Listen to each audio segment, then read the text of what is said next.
बिस्मिल्लाहिर्रहमानिर्रहीम। अस्सलाम वालेकुम friends, welcome to my new vlog. आज मैं आपके साथ 3 in 1 व्लॉग शेयर कर रही हूँ, जिसको देख के आप भी बहुत इंजॉय करेंगे। तो ये आया हुआ है हमारा पाकिस्तान से सामान। ये पेठे की मिठाई है जो कि मेरे पेरेंट्स को बहुत अच्छी लगती है, तो इसीलिए हमने ज़्यादा मंगाई है। और ये हमने एवरीडे की कड़क चाय की सैशे भी मंगाए हैं जो कि बहुत अच्छे होते हैं। और ये सारे कश्मीरी चाय के सैशे हैं। और ये चूरन चटनी भी है। और ये आमरस, हाजमुला,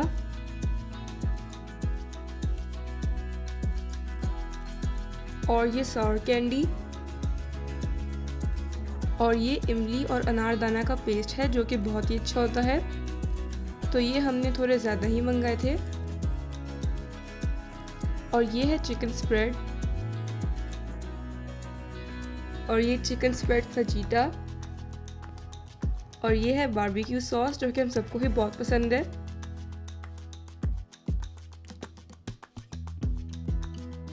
और ये है इमली ginger sauce, chicken spread barbecue, और रूह अफ़ज़ा भी मंगाया था, और रफ़ान कस्टर्ड भी।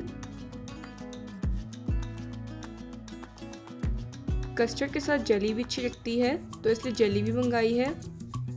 ग्रीन कलर की जेली यहाँ कम मिलती है। और ये हम सबका फेवरेट कोकोमो।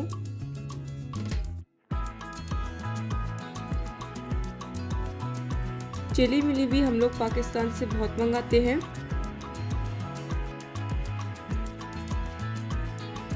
जब भी हम लोग पाकिस्तान से सामान मंगाते हैं तो उसके पैकेट्स खुल जाते हैं, तो इसीलिए इनकी पैकिंग भी थोड़ी खुली हुई है। और पापा ने पाकिस्तान से हम सबके लिए मैंगो भी मंगवाए थे, और साथ ही कुछ कप्स भी हैं। मैंगो भी हम सबको ज़्यादा ही पसंद है, इसलिए थोड़े ज़्यादा ही मंगाए हैं। पाकिस्तान से जब भी कोई यहाँ आने वाला होता है तो पापा हमारे लिए बहुत सी चीज़ें मंगवाते हैं। सामान ज़्यादा होता है तो आम भी दब गए थे, इसलिए थोड़े ख़राब हो गए हैं। मामा फिर इनका जूस बना लेती है। और ये माश की दाल भी हमने वहीं से मंगाई है। और ये है टैंगो च्यूबीज़, इसके 3-4 फ्लेवर हैं। और ये है पापा की फेवरेट तंदूर की बाकर खानी।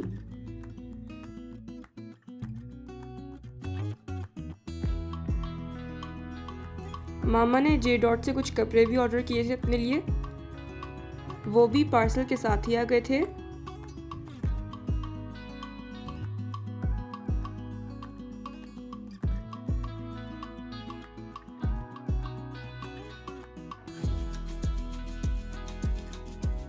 अब्दुल्ला और अब्दुर्रहमान के स्कूल की यूनिफॉर्म भी हमने वहीं से मंगाए थे, क्योंकि यहाँ पर उनकी प्राइस बहुत हाई होती है।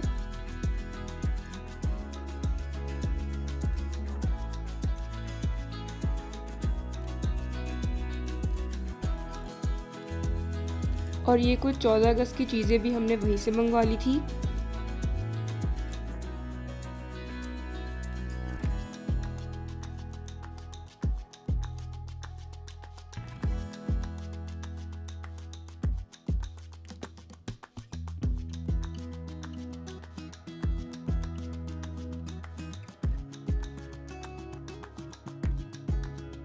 और अब मामा सब मैंगोस को फ्रिज पे रख रही हैं। तो अब जो जो सामान मंगाया था उन सबको अपनी अपनी जगह पे रखना है। और अब मामा ने बनाया था होममेड 14 अगस्त इंडिपेंडेंस डे केक, जो कि बिल्कुल बेकरी स्टाइल लग रहा था।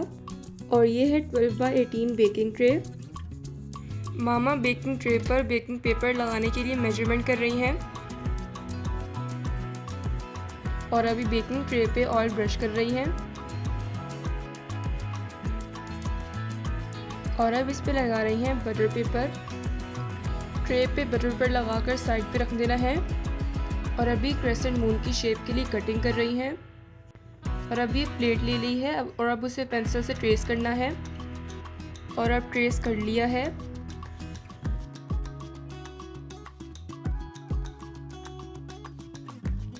और अब स्टार की शेप को ट्रेस करने के लिए एक स्टार मोल्ड ले लिया है। और इसी तरह इन शेप्स को ट्रेस करना है। और अब बाउल में डाल दिए हैं 12 एग्स। शुगर ऐड करना भूल गई हूँ, तो अभी हम लोग शुगर ऐड करते हैं।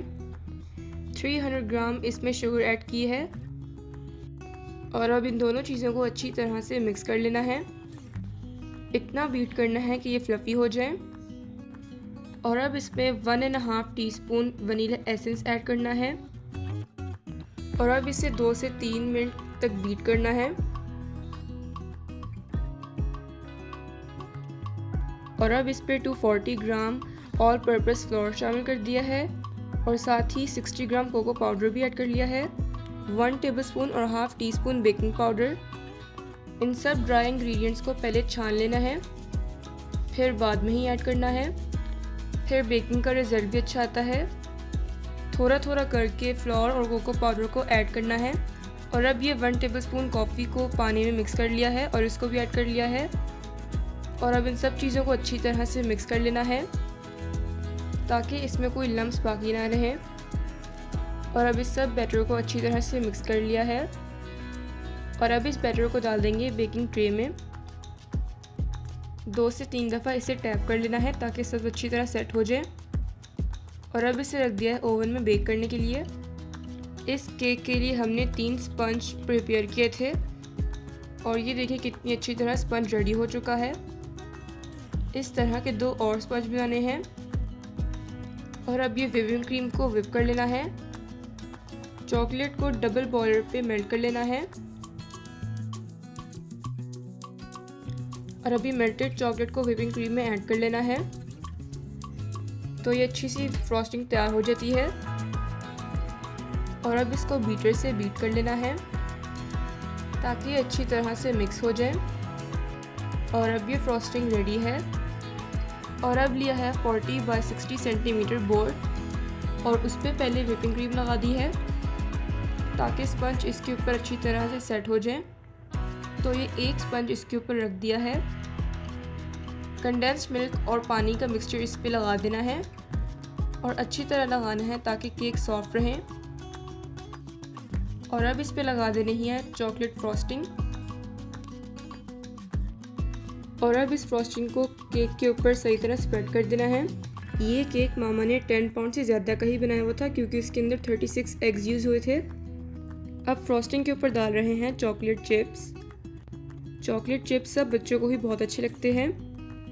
चॉकलेट चिप्स थोड़े ज़्यादा ही ऐड किए हैं। चॉकलेट चिप्स लगाने के बाद अब रख रहे हैं स्पंज की सेकंड लेयर और अब दोबारा से वही स्टेप्स रिपीट करने हैं।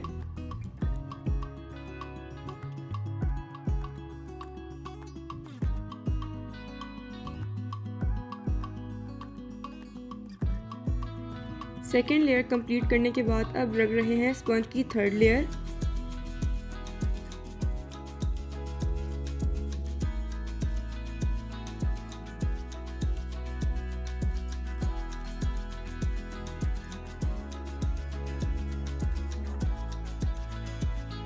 और अब मामा केक को व्हिपिंग क्रीम से क्रम कोट कर देंगी।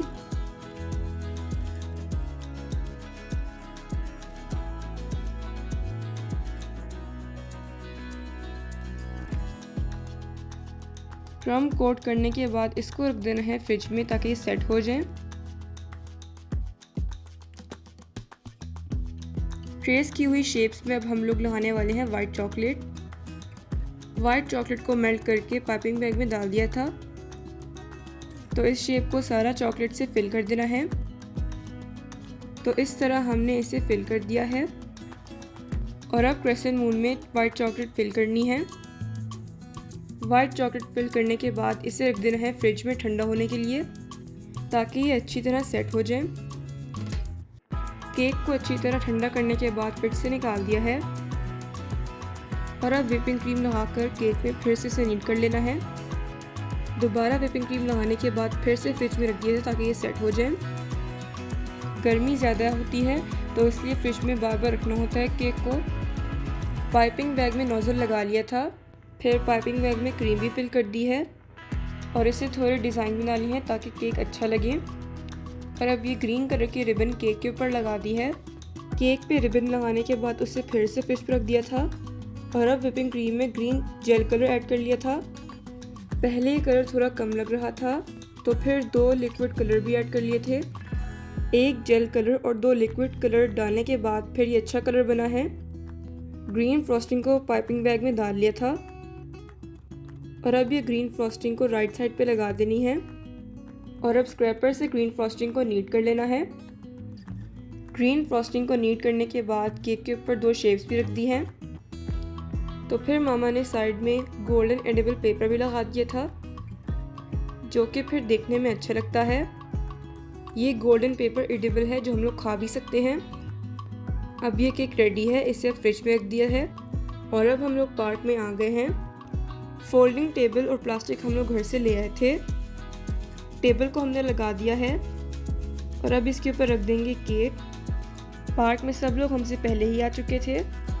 हम थोड़ा लेट आए थे क्योंकि केक साथ लेके आना था और गर्मी की वजह से केक को ज़्यादा देर रख नहीं सकते थे, तो इसीलिए फिर हम लोग एंड पे आए और आते ही सब सेटिंग वगैरह कर ली।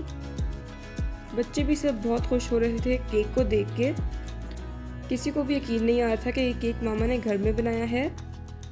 सबको ये केक बेकरी का ही लग रहा था। सब बच्चों ने 14 अगस्त के हिसाब से ग्रीन और वाइट कपड़े पहने हुए थे और बाकी चीज़ों की भी ग्रीन और वाइट मैचिंग की हुई थी, जो कि बहुत ही अच्छी लग रही थी। हमें ज़्यादा टाइम नहीं मिला तस्वीरें बनाने के लिए, तो इसीलिए बहुत कम वीडियो बनी थी हमारी। और अब सब बच्चे खड़े हुए हैं केक कट करने के लिए। सब भी बहुत एक्साइटेड हो रहे थे केक को देख के। कॉपीराइट की वजह से यहाँ सॉन्ग हमने म्यूट किया हुआ है। हम ब्लूटूथ स्पीकर साथ ले गए थे, वहाँ हमने मिली नगमे भी लगाए थे, लेकिन कॉपीराइट की वजह से वॉल्यूम को म्यूट करना पड़ा।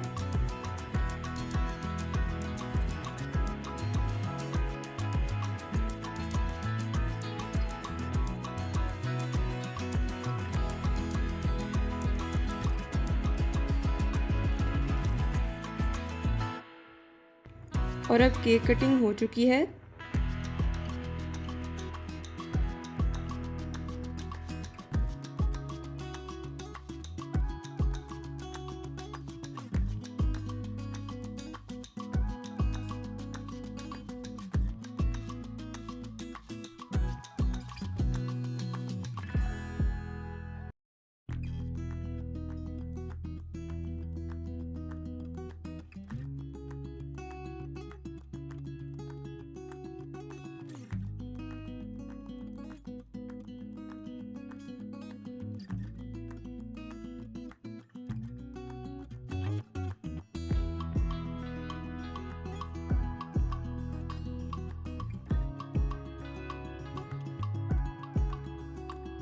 आंटी ने सब बच्चों को यहाँ साइड में बिठा दिया था ताकि वो आराम से केक कट करके सबको दे दें।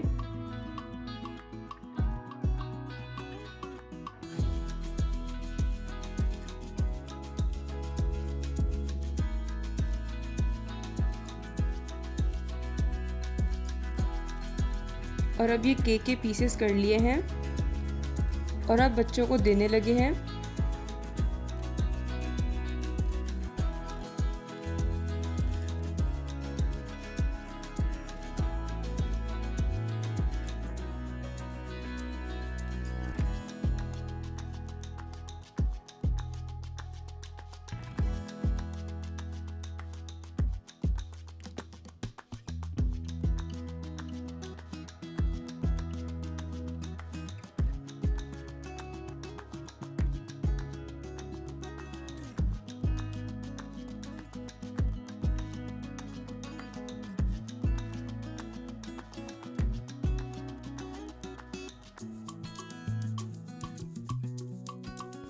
केक खाने के बाद सब बच्चे खेलने में बिजी हो गए थे।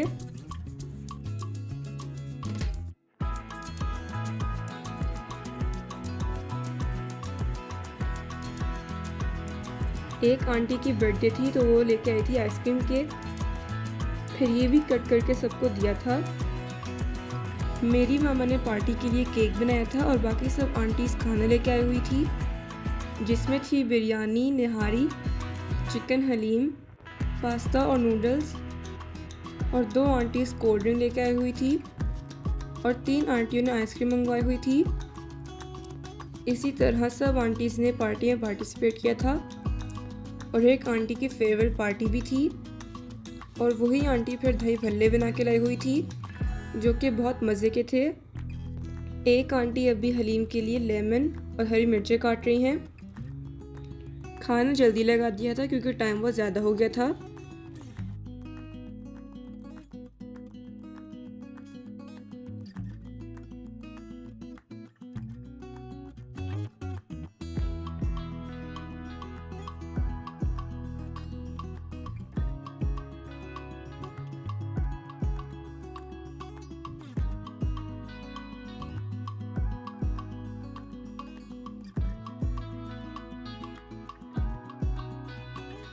खाना सबने खा लिया था, बहुत एंजॉय किया था सबने। सो फ्रेंड्स, कैसा लगा आपको मेरा आज का व्लॉग? उम्मीद है आपको मेरा आज का व्लॉग भी ज़रूर पसंद आया होगा। वीडियो अच्छी लगी हो तो लाइक ज़रूर कर दें।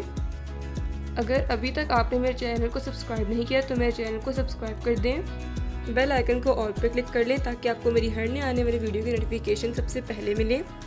मिलती हूँ नेक्स्ट व्लॉग में, तब तक के लिए अल्लाह हाफिज़।